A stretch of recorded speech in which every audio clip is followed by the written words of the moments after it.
più capace, alla Silvia che è più capace di me di parlare. Grazie Donne e Io devo ringraziare Stefano perché è partito tutto da lui l'anno scorso. Ha avuto questa idea, ne ha parlato con Monica, che è il pilastro di Acos, la quale un giorno mi dice Silvia c'è una cosa bellissima da fare, cui dobbiamo aderire e è liberamente questo incontro 4 giorni. Tra l'altro l'anno scorso è stato brutto sempre, vero? Sempre brutto tempo, però le persone c'erano comunque. Vabbè. E dice, guarda, dov'è perché è proprio una cosa e Acos dà una mano economicamente in sostanza, no? Il supporto economico, che comunque Acos essendo partecipata al 63% dal comune, è il comune che aderisce a questo in sostanza. E quindi da lì è partita questa cosa, però grazie a Stefano, e Stefano è riuscito a portare Don Ciotti, che abbiamo sentito l'altro giorno e ci ha lasciato, non so, io parlo per me, lui è partito dicendo non mi dovete ringraziare perché io sono qui per dovere, lo faccio per dovere e quindi tutto quello che ha raccontato. E mentre parlava lui si toccava sempre il cuore in questo modo. Allora poi io sono salita a salutarlo e l'ho guardato e gli ho detto io non la ringrazio. Ho detto così, io non ringraziamo. Ho detto, però quello che ci ha trasmesso, a parte le parole e tutto quanto, ma questo continuo movimento del cuore, noi è coinvolgente, eccetera, noi e il cuore ha trasmesso un messaggio e oggi appunto oggi, l'altro giorno, il discorso delle associazioni, adesso è fondamentale di questi tempi. Ci sono poche risorse, ci sono tanti problemi, per cui secondo me è una forza, queste persone qua rappresentano una forza e devono coinvolgere probabilmente tanto anche i giovani. E di lì anche le associazioni sportive, quindi tutto un... E noi come ACOS cerchiamo anche noi di fare qualcosa, per cui... E poi appunto l'idea di far venire il vescovo, perché è una persona è molto carismatica e ci trasmette sempre dei messaggi importanti e siamo arrivati. prendo la parola a lei o non lo so, perché diciamo che questo incontro è un po' è informale, nel senso, è molto, davvero molto informale. Io ho detto a qualcuno di farsi le domande, ma non così, ma non fatto proprio. Ma non diciamo che non hanno colto, infatti nessuno mi ha detto ma che domande, deve essere un po' una cosa abbastanza informale. Io volevo ringraziare, cioè non intima, una cosa tra di noi, davvero informale. Giorgio di Libera, è lui che ha. Giorgio dov'è? Giorgio, devi venire anche tu qui. No, no, no, Giorgio. Perché, e poi anche forse dov'è? Michele dov'è Michele? Dov'è? Michele devi venire anche te stavolta. No, stavolta si siede insieme con il ci sono due posti, perché non c'è reale perché io non l'ho ancora visto. Perché questa manifestazione si basa sul voto. Ma passare. Buongiorno. Buongiorno. Ma è una festa, quindi è bello venire alle feste, sono qui semplicemente così per fare festa con voi. E ci sono tanti motivi per far festa. Anzitutto siete voi, le vostre associazioni e le persone che riuscite così, a coinvolgere, a raggiungere con le vostre associazioni. Intanto è bello vedere anche questa varietà, che è una varietà nel fare, perché ci sono, lo sapete bene, la vita è una realtà molto complessa, molto bella, e questa complessità e questa varietà della nostra esistenza poi ci coinvolge da diversi punti di vista, perché basta semplicemente fare così una passeggiata tra i vostri stand per incontrare tanti aspetti della vita, e quindi già questa varietà è già bella, poterla vedere insieme, tutti insieme. C'è una varietà nel fare, ma c'è anche una varietà preziosa anche questa, credo, anche nelle motivazioni del fare, perché siamo qui anche con motivazioni diverse e questo rende, come dire, particolarmente umana questa realtà, nel senso che abbiamo davvero modi diversi per poterci interessare tutti allo stesso modo alle realtà dell'uomo, ciò che l'uomo vive. E in questo già sentiamo come al di là appunto anche di motivazioni diverse o anche di approcci diversi all'esistenza, riusciamo comunque a vivere qualcosa insieme e più che qualcosa di essenziale. Quindi una varietà già bella in sé, sia nel fare che nelle motivazioni. Poi mi sembra, ma così vi dico così in modo molto semplice, non ho un discorso da fare, mi sembra che dentro questa varietà poi ci siano delle cose comuni a tutte queste esperienze, comuni sia nel fare che nelle motivazioni diverse. O sarebbe meglio dire distinte, perché poi le diversità non so quanto siano così profonde. Dico che ci sono come delle parole che viviamo, che vivete nel fare. Sindaco, buongiorno. Dove vai? Sì. No, è lì davanti. Lo fa apposta per dire vieni più avanti. Ha letto il Vangelo. Ha letto il Vangelo. È astuto, è astuto. No?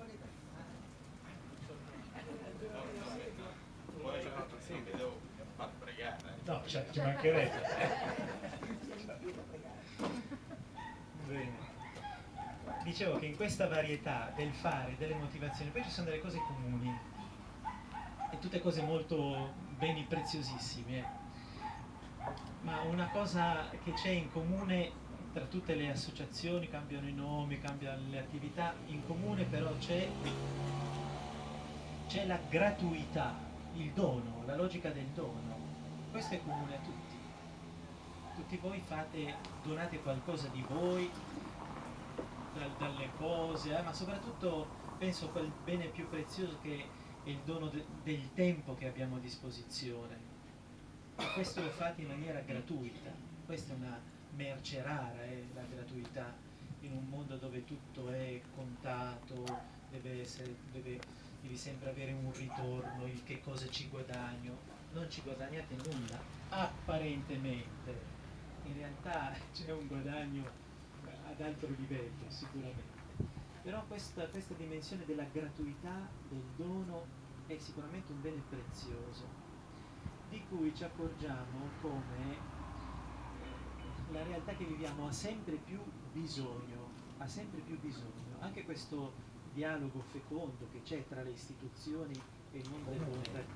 È come se anche le istituzioni avessero bisogno, ma in realtà è il mondo intero che ne ha bisogno, avessero bisogno di questo bene prezioso che è la gratuità, che non è il far cadere dall'alto delle tue possibilità un qualche aiuto, ma che è metterti in gioco. C'è un mettersi in gioco, tutti voi siete coinvolti personalmente, è qualcosa che tocca la vita, il tempo, le energie, quindi le vostre famiglie, il vostro impegno di lavoro, ed è tutto dentro questa logica della gratuità, un dono, come dire, libero, veramente libero, gratuito.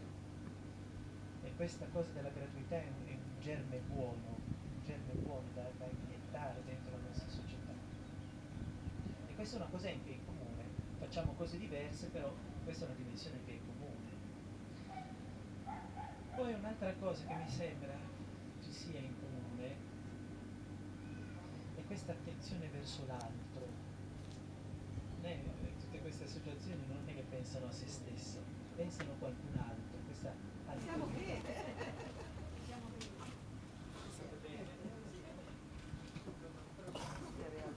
Non so, io adesso facciamo. Faccio parlare un attimo il sindaco, visto che è arrivato. Così almeno mi salva un po' dalle gaffe che farò da qui a un po'.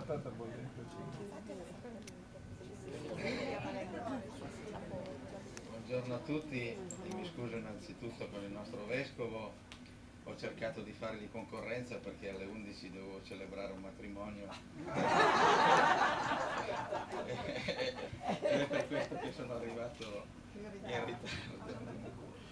Beh, è difficile parlare dopo le profonde considerazioni del nostro vescovo e anche lui ha concluso in un modo con il quale invece, lo stesso modo come Don Ciotti aveva aperto il suo intervento l'altro giorno, ha detto non dobbiamo ringraziare nessuno. E io invece mi sento di ringraziare perché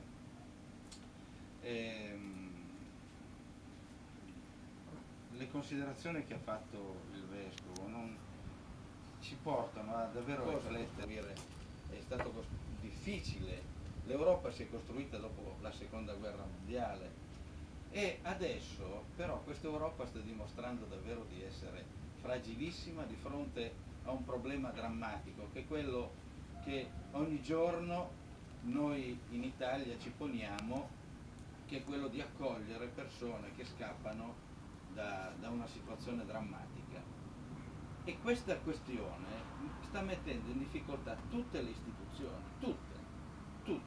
E le considerazioni che fa il nostro Papa quotidianamente devono farci interrogare. Ma vediamo qual è davvero la fragilità, come come possono gli stati europei affrontare questo tema e non riescono ad affrontarlo, non dico risolverlo, nemmeno ad affrontarlo insieme. E questo è un tema che ci pone davvero di fronte a degli interrogativi impegnativi e straordinari. Allora davvero ci sono delle visioni diverse per affrontare un tema drammatico come questo. E io credo che allora le considerazioni che faceva il nostro Vescovo devono guidare un po' anche la politica, devono guidare anche la politica degli Stati in questo momento. Io non so se sto esagerando, però credo che di fronte alle difficoltà quotidiane o ci guidano dei valori profondi oppure non riusciremo ad affrontare in modo deciso e risolutivo certi temi, perché tutti si scandalizzano di fronte a certe situazioni. Poi quando bisogna affrontarle è più facile girarsi dall'altra parte, perché è molto più semplice girarsi dall'altra parte.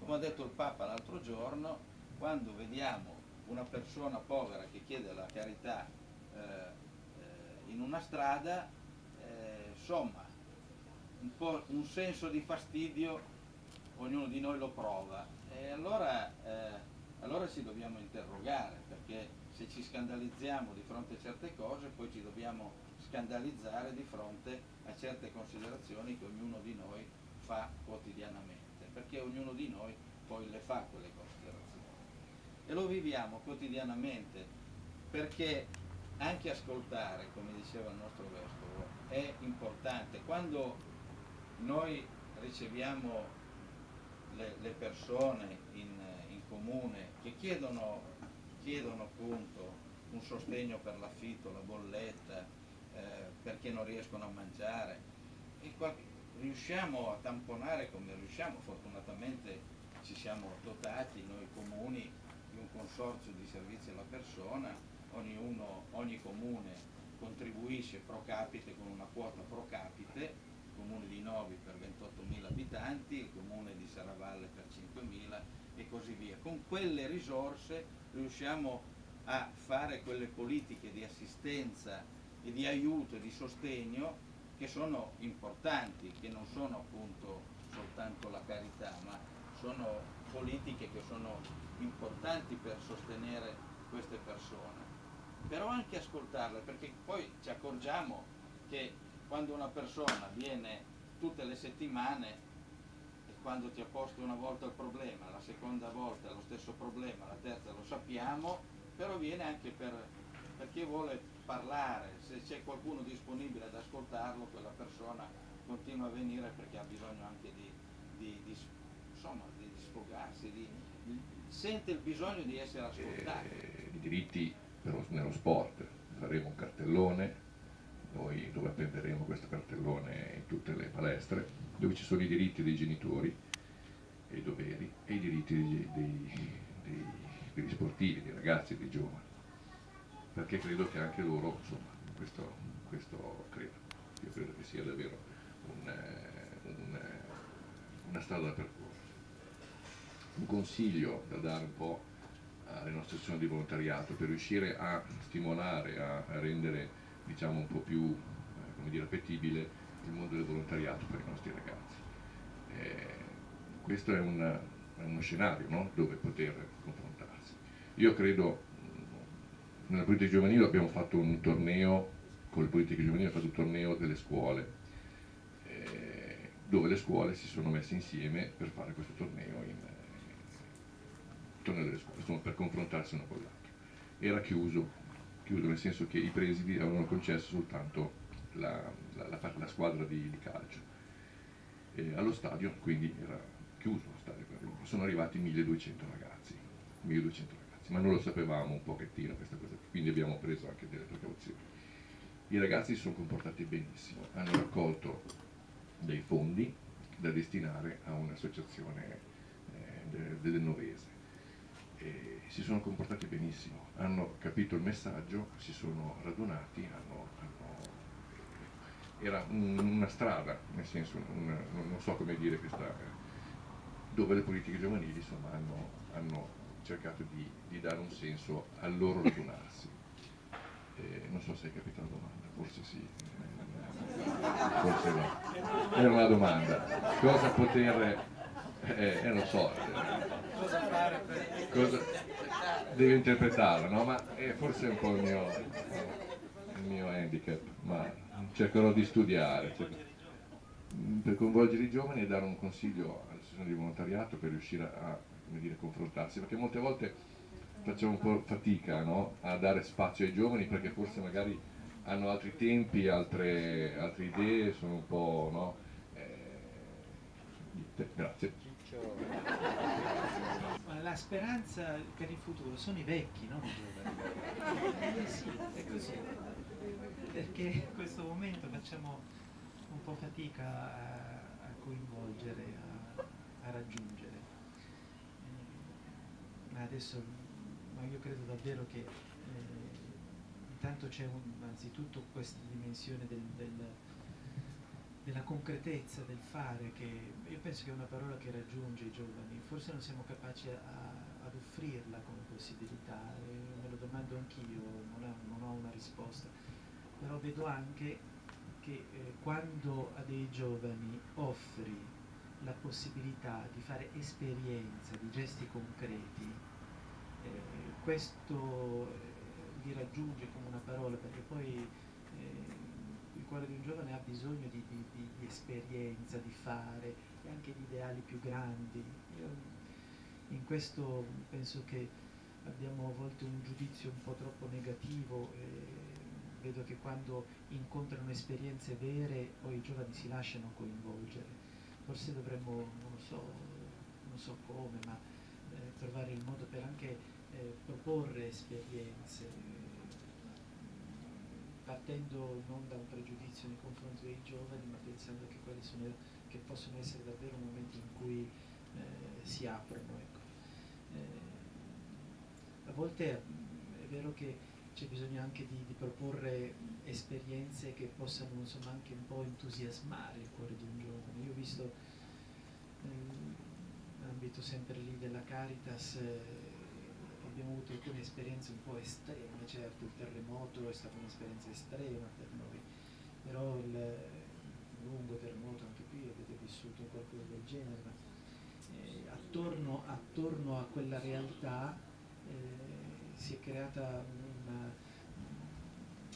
dimensione di partecipazione che il terremoto in Umbria fu stato nel 97, io ieri ero ad Assisi per incontrare i responsabili di 5 case che accompagnavo prima, che sono nati da questo terremoto, dove dei ragazzi poi hanno scelto come scelta di vita di aprire delle comunità di accoglienza, 4 in Italia e una in Kosovo.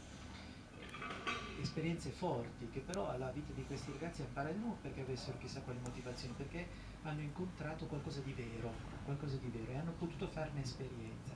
Secondo me noi dovremmo avere il coraggio di offrire qualcosa di vero, non tanto come concetto da capire, ma come esperienza da fare con le mani. E in qualche misura penso che questo già c'è, e forse dovremmo avere anche di più il coraggio di proporla, di offrirla. A volte anche quando ci sono, mi capitava che adesso le scuole che mandano per, come si chiama, i crediti formativi, oppure veniva quelli che gli avevano un po' dato via la patente, dovevano recuperare, quindi non è che il massimo delle motivazioni, però voglio dire che poi a contatto con delle esperienze, a me è capitato spessissimo, ma nella maggior parte dei casi, probabilmente proprio le persone che dovevano recuperare questi punti della patente, quindi venuti lì, dovevi già contrattare, ma io non posso quell'ora, poi alla fine pian piano incontravano esperienze che facevano coinvolgere e ce le avevi come volontari anche con una patente in tasca, anzi venivano poi a guidarti il furgone per il banco alimentare, per dirti, e questo vuol dire che se l'esperienza è vera viene proposta, secondo me dobbiamo anche avere un po' di più il coraggio di